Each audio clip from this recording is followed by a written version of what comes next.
Good. Now, let's start. Let's start with, just to start from the same order.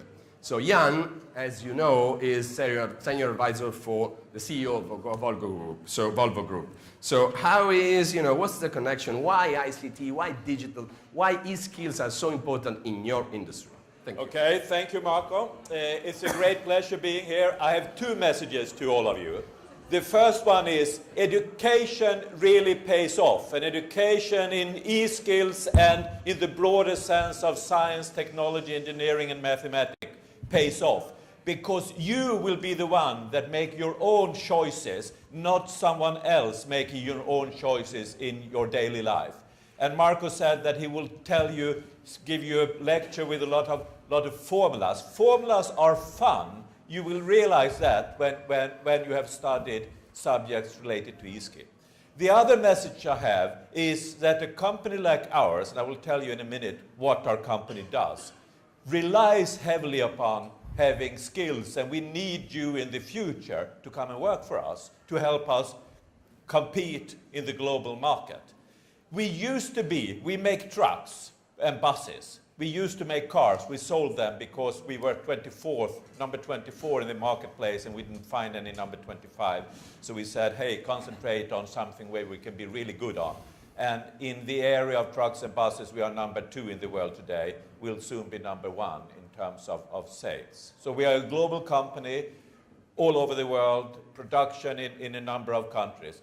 That used to be an area where we relied upon having mechanical engineers and combustion engineers. But today, the trucks are in the cloud, not physically, but they're all connected.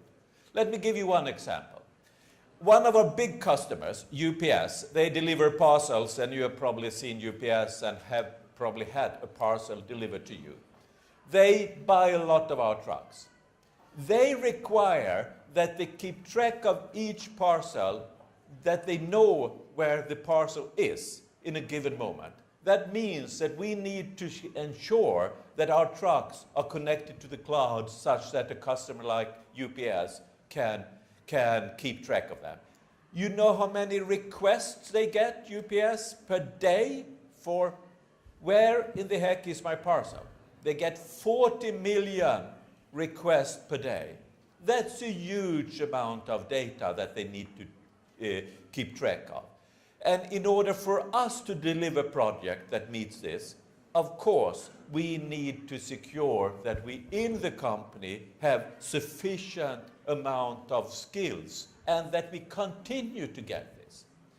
We really need to be and secure that we are on the global market, and we really need to get the best young people starting to work with us if we are going to compete. There are basically today 5 or 6 global truck companies in the world, but there are 38 companies in China alone that of course will have ambition to be global. And in order for us to really stay on that level and continue to be a world-leading company, then we need you all to go and study and really learn science, technology, engineering, and mathematics, where the e-skills is a subset. So, and to the politicians, and I would like to, if there are someone here, I appreciate that there are mostly students here, even though I like politicians because they have something to do with our business, because they set the frameworks. But for all politicians, you need to secure that we have a teaching and educational system that really shows and deliver a high quality education, and really deliver that in the most fun and exciting way. It's hard work, but it's damn fun. And you really build something for the future if you study and concentrate on science, technology, engineering, and mathematics, that's STEM and e-skills. Thank you very much. Wow. Great. Well, now, Augusto Abbarchi, I remember, is Senior Vice President of Global Maintenance, Go-to-Market SAP. Can you just Tell us in a few words what SAP is. Yes, a few words could be when you wake up in the morning, you brush your teeth, Colgate is a customer. Then you switch on the light, NL is a customer. Then you take a train, Ferrovie dello Stato is a customer. Then you fill your tank with gasoline, Agip is a customer, and so on. We run software applications for almost every customer in the world. And can you tell us your experience with you know, maybe it's one of us, but or maybe a they, you know, you're like in the airplane, please turn off all your cell. We are taking off. So what's the connection between skills and SAP, and in your personal experience, especially? Yes.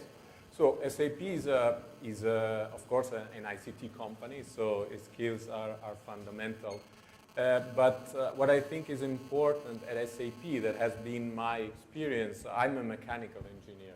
I'm sorry for this. I'm not a computer scientist.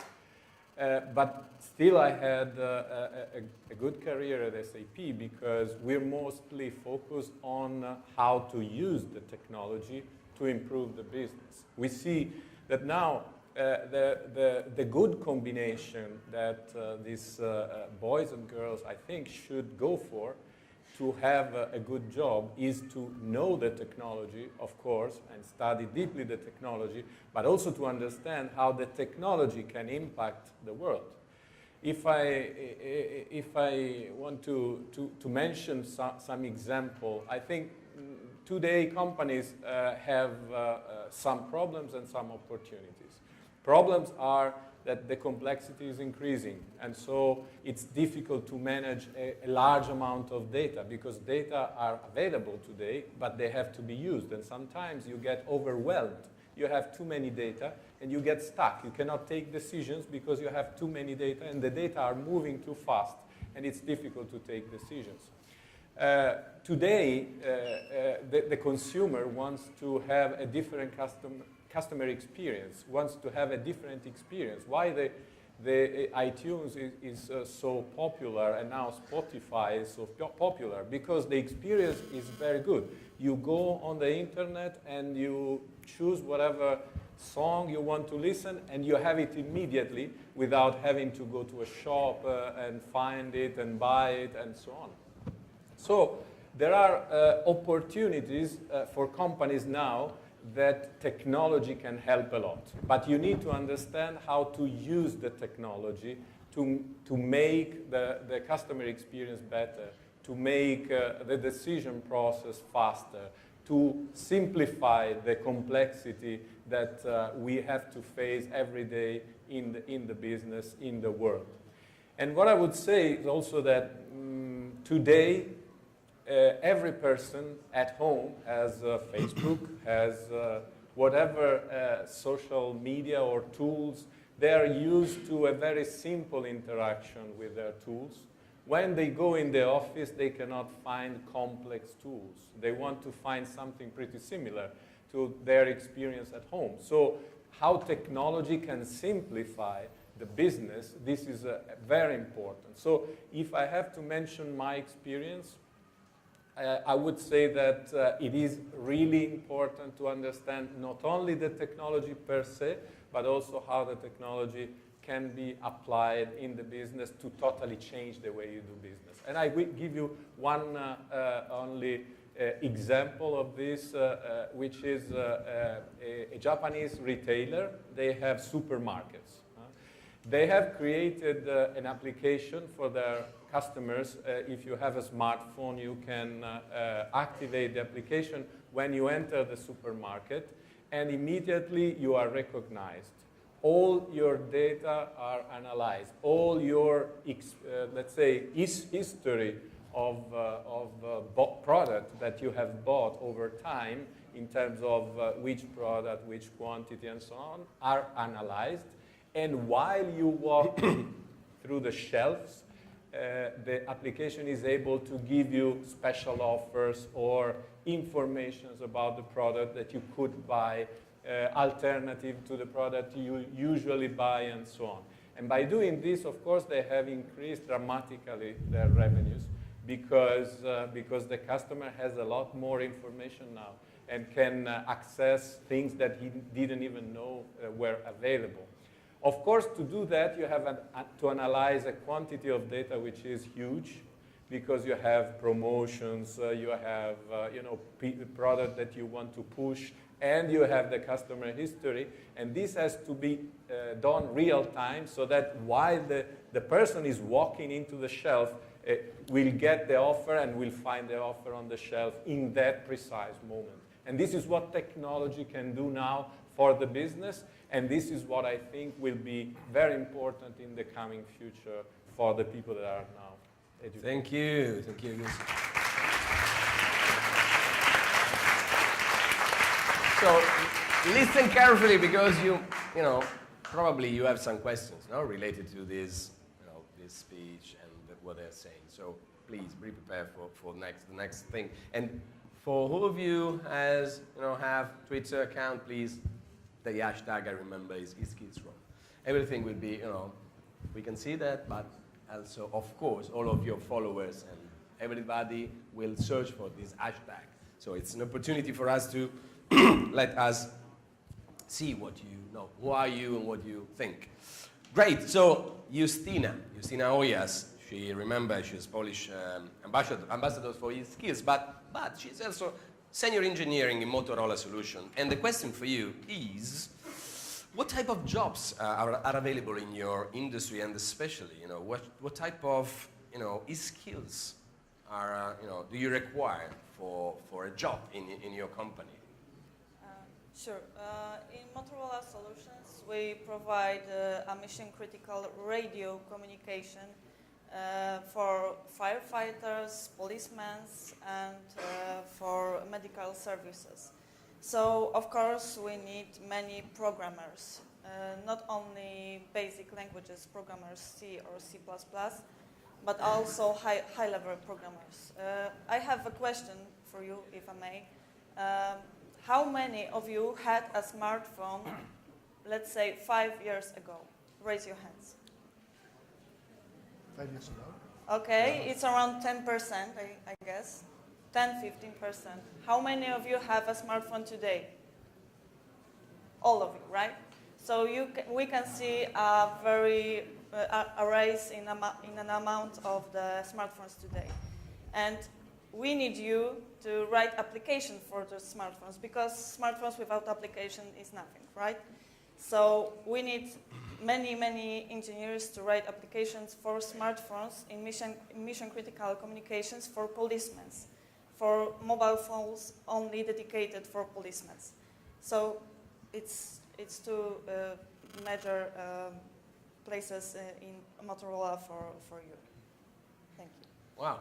And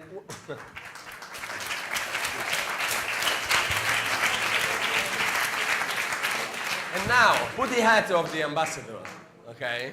Oh. Drop off the hat of Motorola hat, smartphones.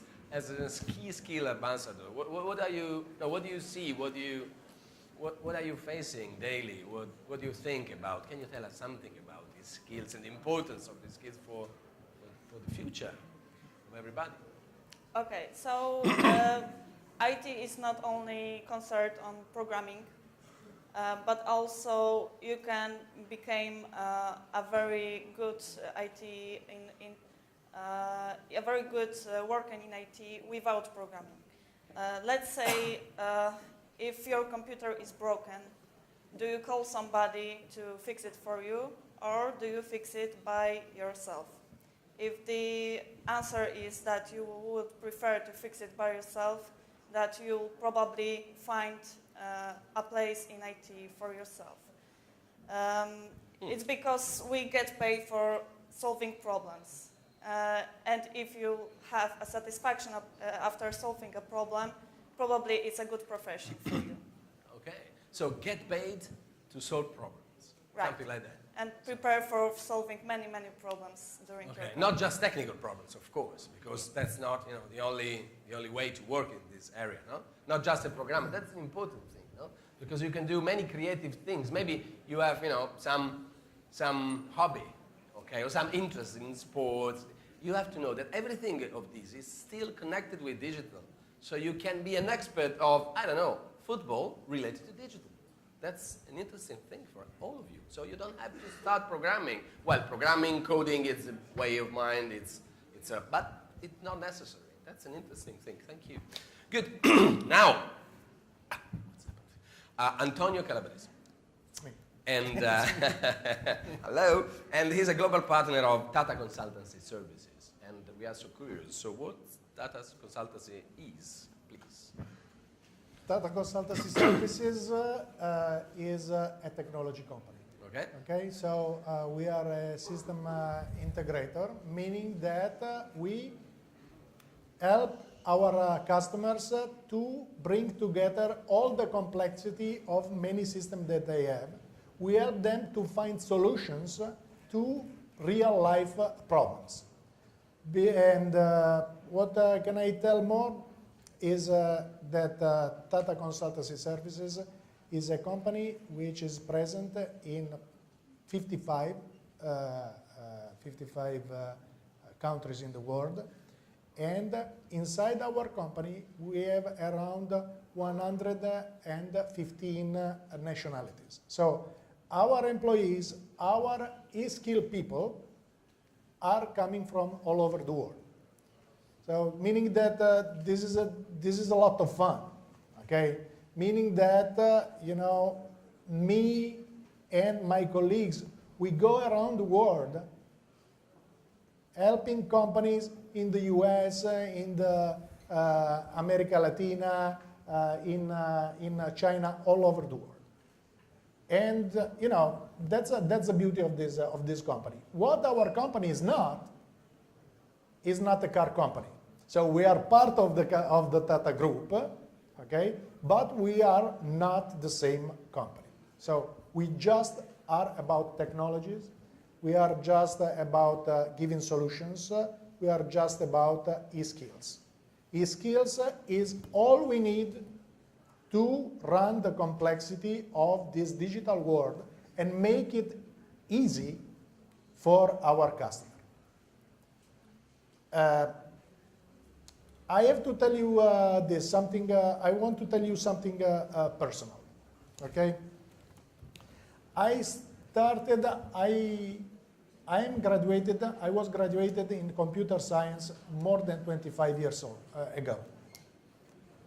It was hard, a lot of mathematics, a lot of programming languages, a lot of sacrifices, as I have heard before, a lot of renounce to understand the technology. And this background was enough to give me the possibility to go around the world and to learn more and more from the company where I've been working. E-skills are not just about programming, are not just about system administration, are not just about electronics, but are more about how to put all these skills into reality. This is the reason why TCS has some programs, because to solve this problem where we don't have enough skills compared to the demand. Yeah. We strongly believe that the effort that we have to do has to be shared between politicians, as we said, has to be shared with the educational system, so with your teachers that have to learn more and be prepared to push you into this new digital world, and has to be shared with the business as well. We have some activities that we are doing all around the world, working with the teachers. For example, we have a program in India with the teachers where we together exchange information and we give information to the teachers for their education, their continuous education. We also have programs with some governments or with some institution to promote the internship of people like you guys that can come to India and understand how we run our business, understand what is the real work of these kids. This is very important. I believe that everyone has to do his part in promoting this. But let me add a fourth dimension to this. You guys are very young. You are using every technology. You are users maybe of the technology now.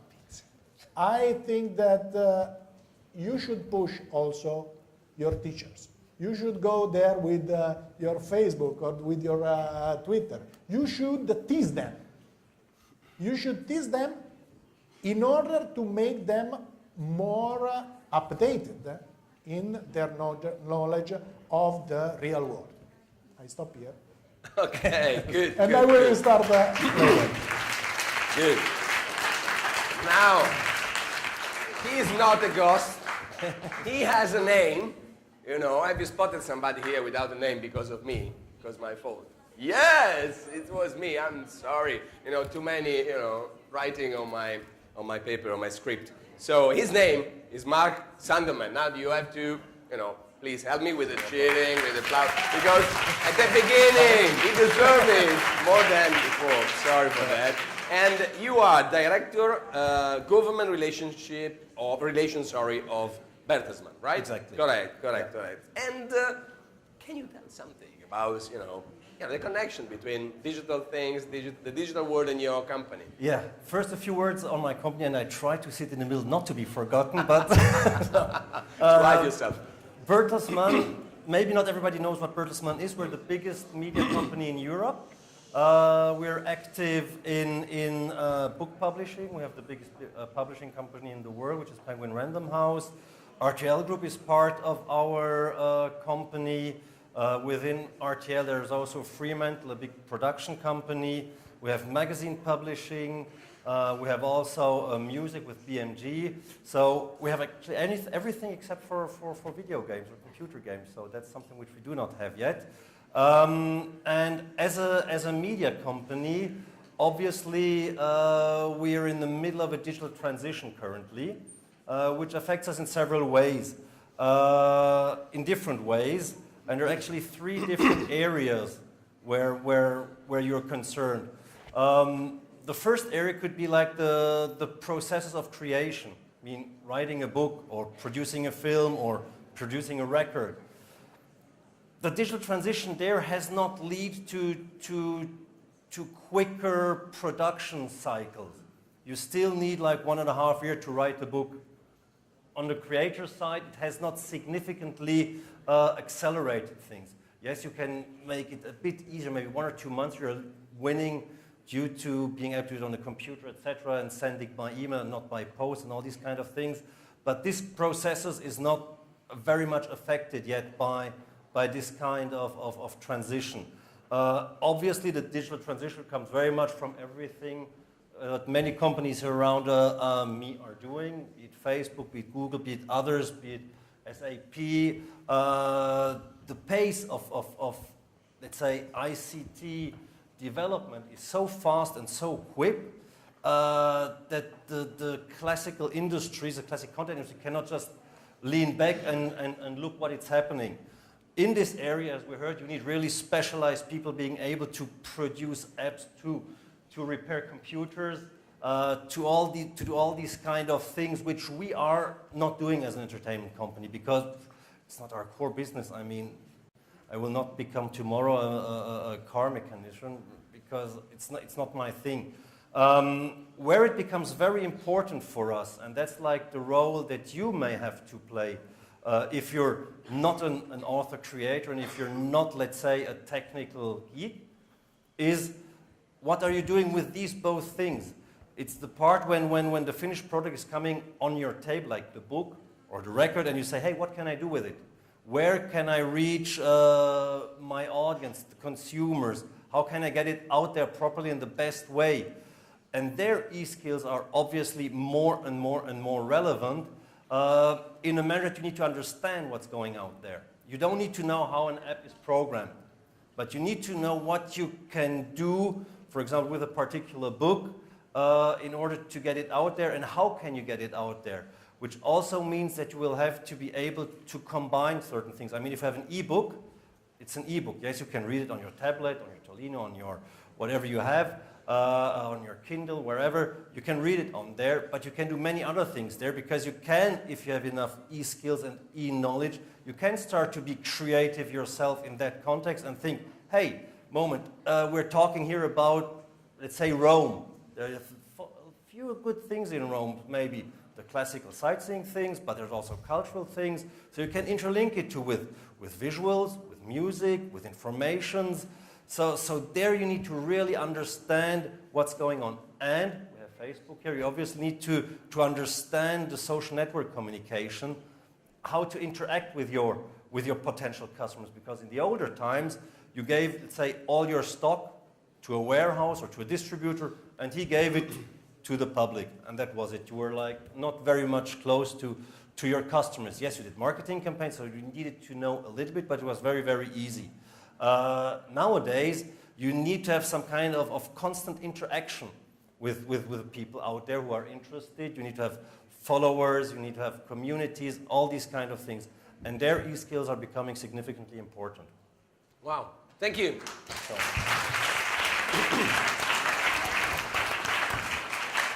Who has Facebook? Okay, good. Okay, down. Now, I got it. Okay, now, who wants to work on Facebook? In Facebook, sorry. In the company. In the company. In Facebook. Who wants to work? You want to work on Facebook? Yes, maybe. What do you want to do on Facebook, maybe? You don't know. Okay, good. And who else? Okay, what do you want to do in Facebook, maybe? Do you have any idea? You don't know. Chatting. Sharing photos, pictures, for business. Good. Anybody else? Yes, you.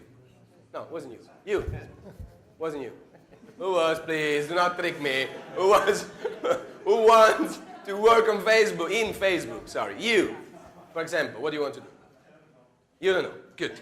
Hi. So now. I want to be a tester. Okay, we will manage this. Okay, you can join us. Well, now we have 3, but they are more just shy, people that want to work in Facebook, and they don't know exactly. So can you give us any idea what they can do in Facebook?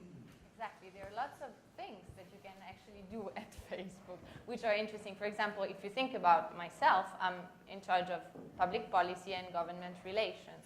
I'm absolutely not a nerd. I'm absolutely not an expert in computer science. People who know me know that I'm not even so good with new technologies. But I think my role at Facebook is very relevant. What it is all about, it is about trying to follow what is happening at legislative and regulatory level related to the internet, so any kind of internet regulation, and trying to influence it in the sense of presenting what Facebook's position is related to the internet. So of course, for Facebook, the digital competences understood as engineering, as coding, are absolutely key. They're the core of our culture. And also marketing competences, the possibility of using the platform to promote what you're doing, are absolutely key. But it is not the only one. E-skills for Facebook is much wider. It's actually part of the overall culture of the company. One other part of my job is actually, so not only this, what we call lobbying, but it's also to try and show the positive impact that the internet can have on the overall society and economy. This is something that is very close to what you all are, what you digital natives are. Digital natives are not only people who were born with the internet and who knows how to use the internet. Digital natives are people who know how to use the internet to make their life better. And this is a competence that you have and that most of people who were not born with the internet actually do not have. So this is a value added that you have and that you own without even knowing it, but that will bring a very big value added to any kind of job that you will develop in your life. And so this is something that you always have to keep in mind, I believe. So our culture at Facebook is very much based on e-skills. I was saying before, e-skills for us is not only about engineering. It's the so-called hacker culture. What is the hacker culture for us? It's not about trying to find, well, it is also, if you're an engineer, about to find bugs and about to make them Laura, better. can I interrupt you just one second? Yeah. So, who knows the meaning of hacker? Please, courage.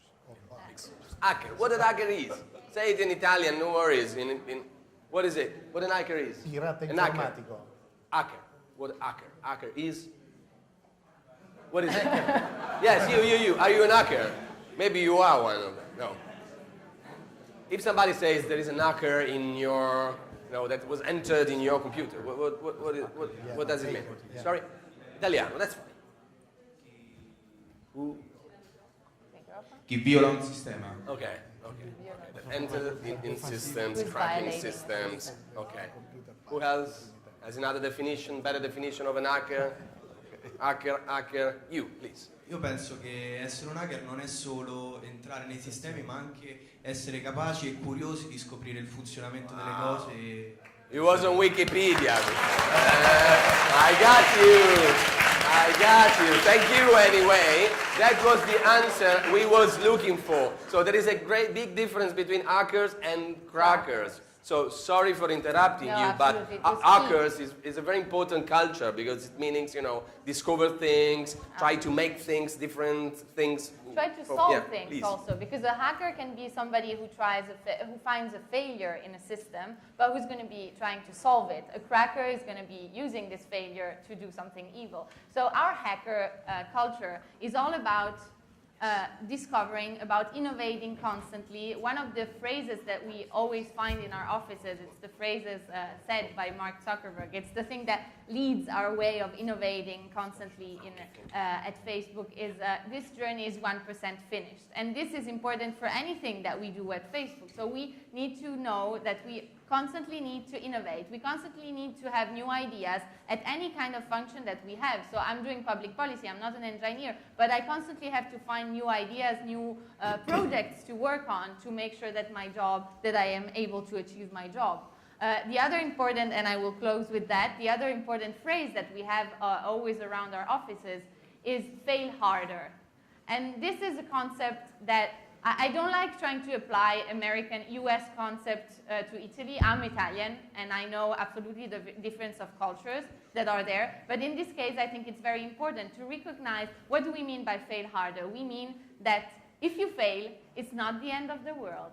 If you don't achieve something, you can grow again. You can get up and change. And you actually created an experience. You have an additional experience in your life that is going to help you not to make the same mistake again. You will make other mistakes. I've made so many in my life, and I'm going to be doing so many in the future. But this is not something negative. This is not something that is going to stay with you forever, and people are going to be looking at you like, oh my God, he did this, so he's not good. On the contrary, you have an experience. And this is something that is very, very valuable for our company, and this is something that you also, I believe, always have to keep in mind. So be hackers and fail harder. Wow! Laura Bononcini!